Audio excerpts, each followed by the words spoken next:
कहते हैं एक माँ के लिए उसकी संतान ही सबसे बड़ी पूंजी होती है और वो उसके लिए कुछ भी कर सकती है, किसी भी हद तक जा सकती है। कुछ ऐसा ही हुआ यूपी के वाराणसी में, जहां 75 साल की अमरावती देवी का संघर्ष रंग लाया और वो 4 साल से नेपाल में कैद बेटे को छुड़ाने में कामयाब हुई। 4 साल के लंबे संघर्ष के बाद आखिरकार मां को ये सफलता मिली। जब 4 साल बाद बेटा नेपाल की जेल से छूटकर आया तो इस बूढ़ी मां की आंखों में प्यार और संतुष्टि के आंसू आ गए। फंसे तो मतलब बुरी तरह, गाड़ी लेके जा रहे थे काठमांडू, फल लोड था, रास्ते में एक्सीडेंट हुआ दूसरे गाड़ी से। नेपाल के पुलिस ने हमारी गाड़ी समझ के कि इसके गाड़ी से हुआ, लेकिन मेरे गाड़ी से हुआ नहीं, हुआ पीछे वाली गाड़ी से। और वो आगे से आ रहा था और पीछे से गाड़ी आ रही थी, उसको बाइक वाले ने उसके गाड़ी में ठोका, वो ब्रेक मारा, उसका चक्का स्लिप करके उसकी गाड़ी में ठोक के मर गया। और वो गाड़ी वाला जो है, वो जो नेपाली गाड़ी में एक्सीडेंट हुआ उसने बोला कि आगे गाड़ी इंडियन गाड़ी में सटा है। मेरे गाड़ी में सटा नहीं, मैंने देखा कि वो सिर्फ आ रहा था स्लिप करके, तो मैंने उसको ब्रेक लेकर मैं अपनी गाड़ी साइड में खड़ा कर दिया।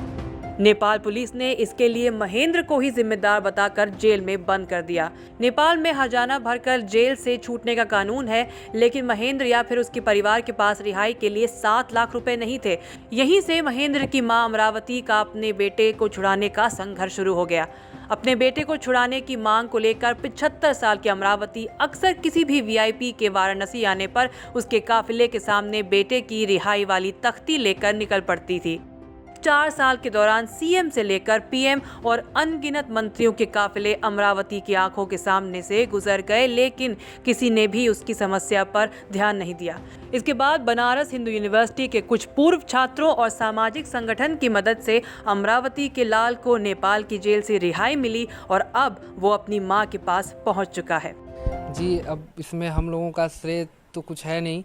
ये जो माँ है ना, ये माँ इस उम्र में एक तख्ती लेकर के जिस तरह से बनारस की गलियों में और हर जगह भटकी हैं अपने बच्चे को ले आने के लिए, इससे ये सिर्फ एक माँ ही कर सकती हैं। और इन्हें देख करके ही हम लोगों को प्रेरणा मिली कि इनका जो है सहयोग किया जाए, ताकि ये जल्द से जल्द अपने बेटे से मिल सकें और अपनी उम्र और बढ़ा सकें। और इस प्रयास में बहुत सारे लोगों ने हम लोगों का सहयोग भी किया। बेटे के 4 साल बाद रिहा होने पर अमरावती ने कहा, बीएचयू के छात्रों और सामाजिक संगठनों की मदद से मेरा बेटा घर लौट आया है। अब उन्हें सरकार या किसी और से कोई गिला शिकवा नहीं है।